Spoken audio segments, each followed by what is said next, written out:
This video is seventh in a series about the Hickman piano action that's been under restoration. And it's been some time since I've had an opportunity to provide an update, but there's been a lot going on, and I wanted to get it to a point where I could talk about a number of things that have been occurring simultaneously.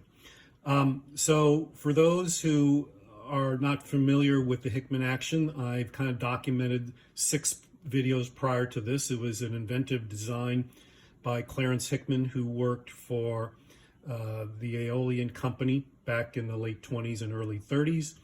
And this was an action that was introduced on, just started to be introduced, but unfortunately the timing was right at the Depression. So it didn't seem widespread introduction. The piano that I'm working on has about 6 different notes that have damaged action, and we'll have to have pieces reproduced in order to make the entire thing usable. So this is an original action, as you can see. It's got a number of unique screws that go into the action. This is actually the kick-out screw, which kicks out these 2 members and kind of like buckles a knee. This is the stop screw that hits a rail that stops the forward momentum of this as it's being pivoted. We have a unique clip here and a spring. This clip actually is a positive location, provides for positive location between that and the unique capstan that's on the key, and we'll talk a little bit more about that. So the first step in reproducing these parts is obviously to disassemble it. And so here we have the unique parts, the individual spring, the balance spring, these 2 screws, which are unique. One is a 640 machine screw. The other one is a 540 machine screw. They have a little adjustment nibs at the end of them. And then, of course, the clip. So what we wanted to do is get these parts reproduced, and this is what we did. As you can see, all the wooden parts have been reproduced except for the hammer shank. And the reason for that is I have some original hammer shanks from that era that just needed a slight modification as it goes from the square cross section to the round cross section. Otherwise they were identical. But all these parts obviously are unique to the Hickman action. We have the 2 screws reproduced in brass. They will have to be plated in a dull nickel. And I did not drill the holes in these things or have the people who reproduce these parts drill the holes. I wanted to control that myself as they're very precise location, and I just wanted to be able to have more control over it. But in retrospect, I may have chosen to have them put the holes in because they did such a nice job at reproducing these parts. Down below, you will see a reproduced clip.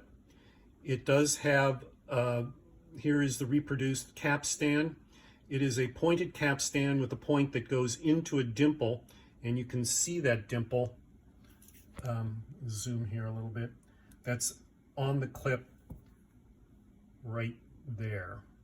So that provides positive, there's a positive lock as it goes in here and stays in place. And then that's what connects the key positively connects the key and all these components to the movement of the key, both up and in the down motion. This item here is a spring, and it's part of the touch compensation system, which I've reviewed earlier. We had to reproduce some of these because, again, we had one key that was actually completely missing, and obviously we had to reproduce that. So I'm very happy with the progress that we're making. The next steps will be to, I want to dye these original pieces, which are, or these reproduction pieces, which are made out of hard maple. And I want them to take on the color of the original pieces, which has got a kind of like an orangey brown kind of a look. So I have purchased some, I found a contact for stains. They're by a company called Lockwoods. I think it's WD Lockwood. and they really have a great website.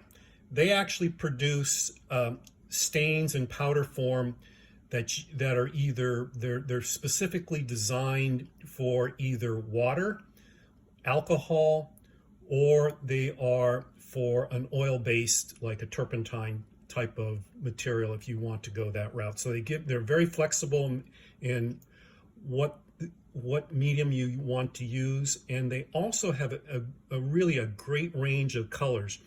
This happens to be, you know, a 1 ounce packet, which is plenty, but I got 5 different colors, and I'll be experimenting with mixing this up and finding a color combination that works to reproduce the original stain.